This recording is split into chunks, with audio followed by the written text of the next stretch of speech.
স্বাগত ডিবিসি সংবাদে। আপনাদের সাথে আছি সামিয়া জান্নাত। অপারেশন ডেভিল হান্টে এ পর্যন্ত সারা দেশে আটক করা হয়েছে ১৩৪০ জনকে। এর মধ্যে গাজীপুরে আটক হয়েছে ১১৪ জন।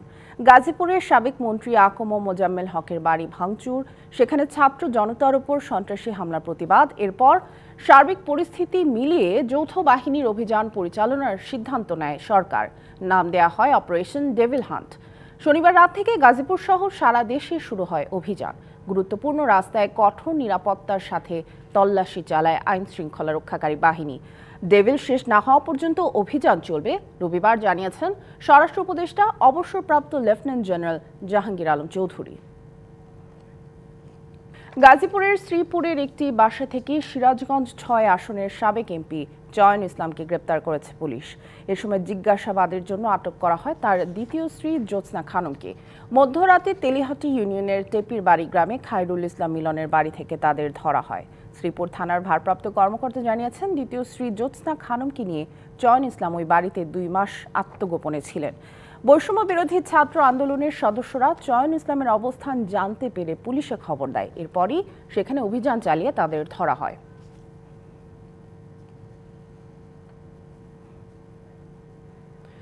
প্রধান উপদেষ্টা ডক্টর মোহাম্মদ ইউনূসের সাথে আজ বৈঠক করবে বিএনপির একটি প্রতিনিধি দল। সন্ধ্যা ৬টার দিকে প্রধান উপদেষ্টার বাসভবন যমুনায় বৈঠকটি অনুষ্ঠিত হবার কথা রয়েছে। দলটির নেতারা জানান, বৈঠকে নির্বাচনের তারিখ নিয়ে আলোচনা করবে বিএনপি। বৈঠকে বিএনপি নেতারা প্রধান উপদেষ্টার সঙ্গে দেখা করে দেশের সার্বিক পরিস্থিতি নিয়ে দলের অবস্থানের কথা তুলে ধরবেন। রবিবার সিইসির সঙ্গে বৈঠকের পর দলটির স্থায়ী কমিটির সদস্য নজরুল ইসলাম খান প্রধান উপদেষ্টার সঙ্গে আজকের বৈঠকের কথা জানান। বলেন, বৈঠকে নির্বাচনের তারিখ নিয়ে আলোচনা করবে বিএনপি। এদিকে দলের স্থায়ী কমিটির আরেক সদস্য আমির খসরু মাহমুদ চৌধুরী ডিবিসি নিউজকে বলেন, আলোচনা হবে জাতীয় নির্বাচন এবং সংস্কার নিয়ে। এর আগে গত ১৬ই জানুয়ারি বিকেলে ফরেন সার্ভিস একাডেমিতে জুলাইয়ের গণ অভ্যুত্থানের ঘোষণা চূড়ান্ত করতে প্রধান উপদেষ্টার সর্বদলীয় সভায় বিএনপির পক্ষে যোগ দেন স্থায়ী কমিটির সদস্য সালাউদ্দিন আহমেদ।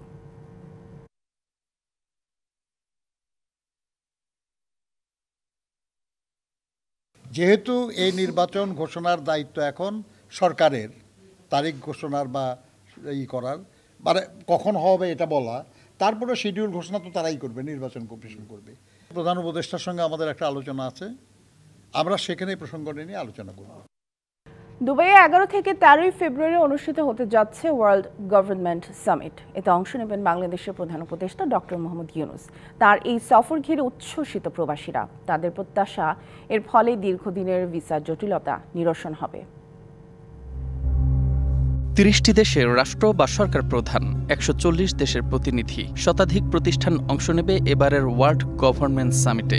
সংযুক্ত আরব আমিরাতে দুবাইয়ে অনুষ্ঠিতব্য এই সামিটে প্রযুক্তি, উদ্ভাবন, অর্থনীতি ও বাণিজ্য, শিক্ষা, স্বাস্থ্য, নিরাপত্তা এবং শাসন নিয়ে আলোচনা করবেন তারা।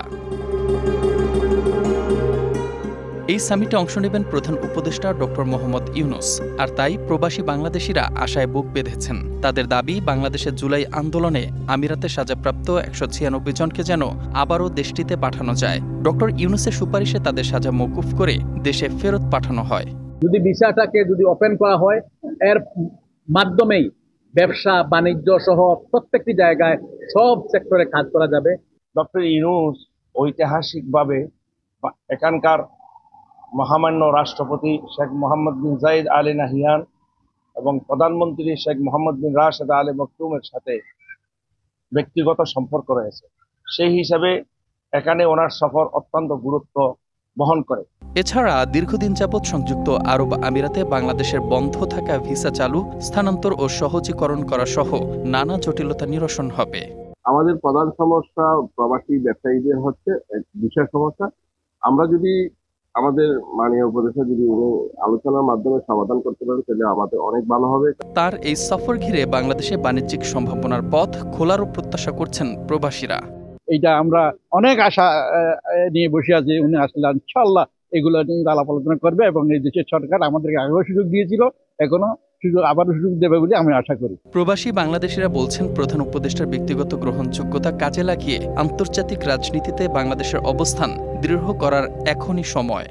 আমরা তো আমাদের ফ্যাক্টরিতে, গার্মেন্টস ফ্যাক্টরি, এই জন্য আমাদের বাংলাদেশি ওয়ার্কার ছাড়া আমাদের কাজ তেমন হয় না। প্রধান উপদেষ্টার মাধ্যমে আরো সুন্দরভাবে উপস্থাপিত হবে এবং আমাদের সামগ্রিক জটিলতাগুলা, আমাদের সমস্যাগুলার সমাধান আসবে বলে আমরা আশাবাদী। জুলাই বিপ্লবের পর প্রবাসী বাংলাদেশিদের মধ্যে যে শঙ্কা তৈরি হয়েছিল তা কেটে যাওয়ায় এখন তারা নতুন করে আশায় বুক বেঁধেছেন।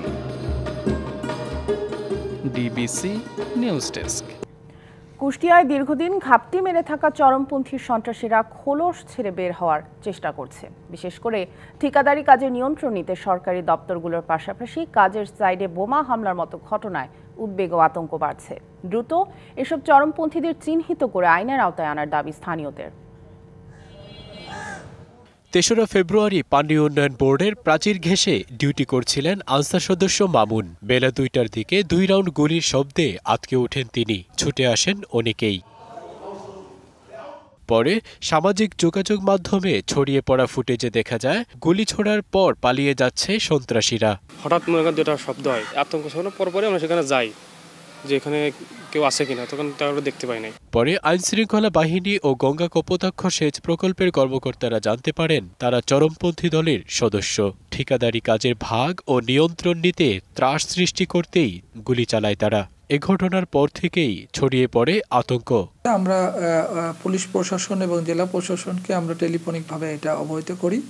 অবহিত করার পরে তারা পুলিশ এখানে মোতায়েন করে।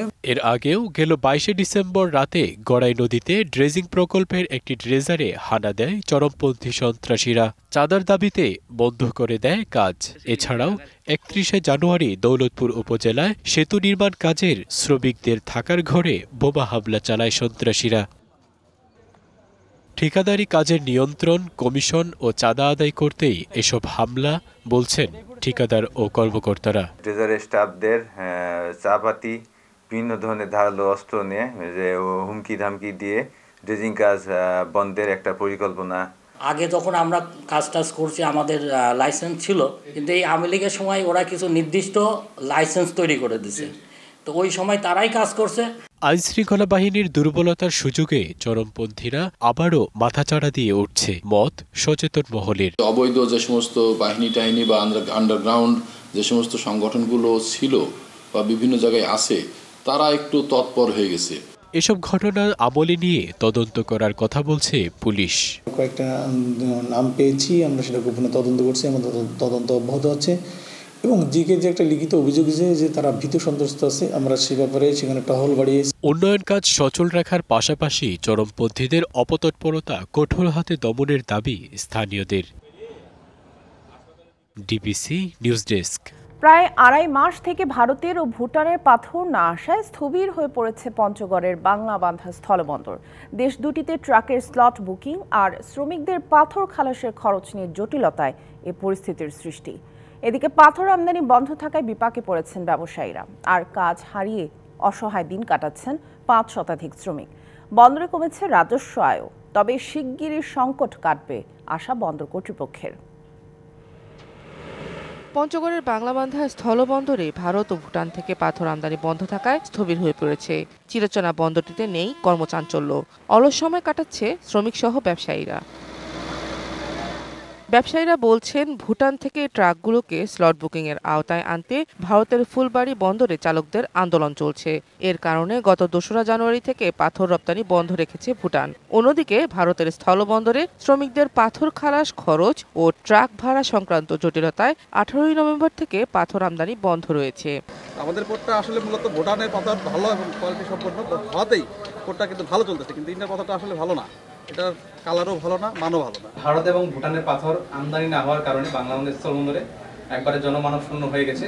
এদিকে দুই দেশ থেকে পাথর আমদানি বন্ধ থাকায় কমেছে রাজস্ব, পাশাপাশি আয় রোজগার কমে যাওয়ায় পরিবার নিয়ে বিপাকে পড়েছেন বন্দর সংশ্লিষ্ট ৫ শতাধিক শ্রমিক। আমরা অনেক পার্শ্ব শ্রমিক এখন অসহায় অবস্থা পড়ে আছি। ওপাশ থেকে মাল আসতেছে না, মানে অনেক শ্রমিক আছে আর কি, মানে বেকারে পড়ে আছে। গাড়ি যেন বেশি করে ঢুকে আমরা শ্রমিকগুলা বাঁচতে পারি, এবং আমরা এখানে খুব কষ্টে আছি। তবে দ্রুতই বন্দরের কার্যক্রম স্বাভাবিক হবে বলছে বন্দর কর্তৃপক্ষ।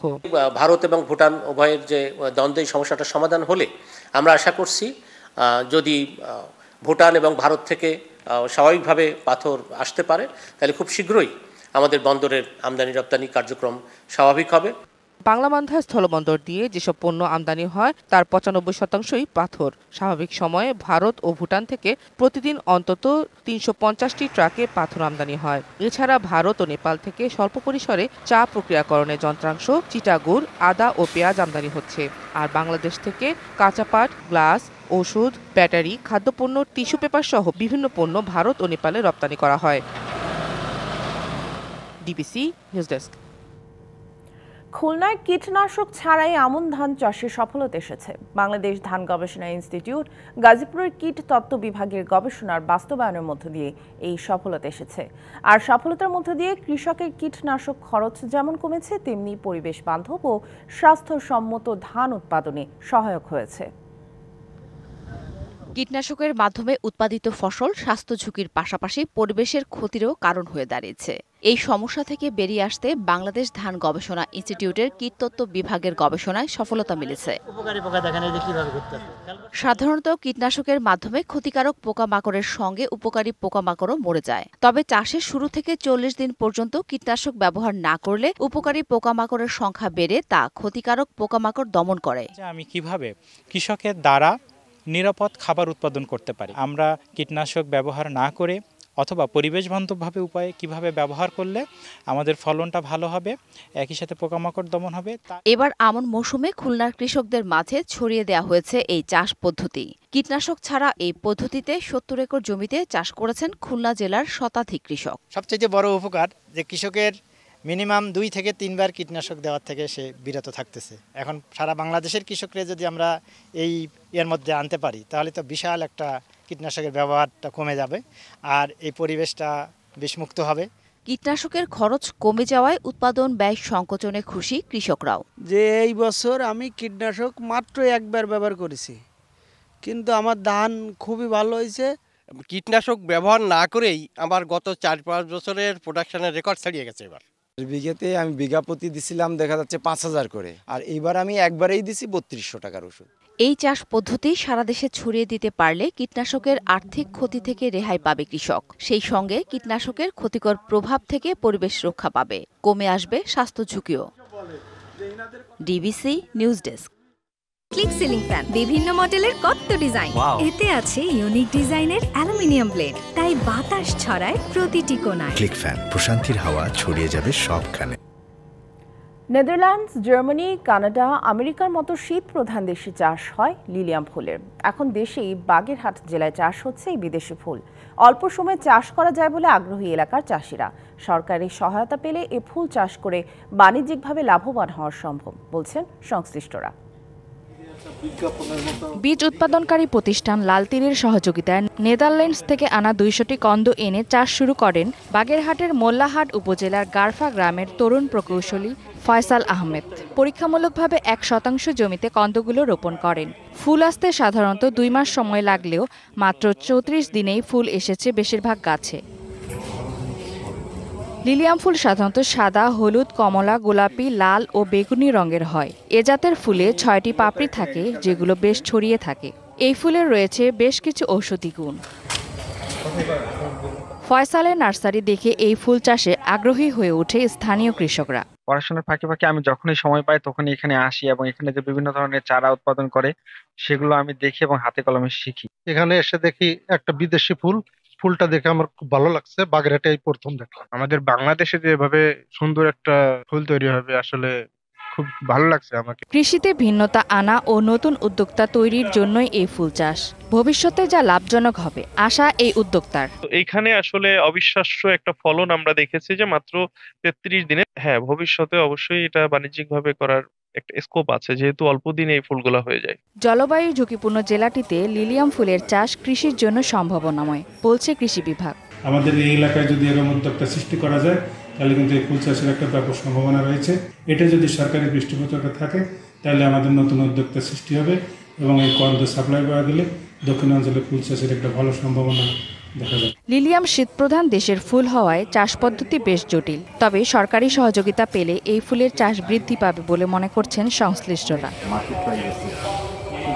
DBC news desk. সংবাদ এই ছিল এখনকার মতো। ডিবিসি নিউজের সংবাদগুলো পড়তে ভিজিট করুন dbcnews.tv আর ভিজিট করুন ডিবিসি নিউজের ফেসবুক পেজ এবং ইউটিউব চ্যানেল। সাথেই থাকুন।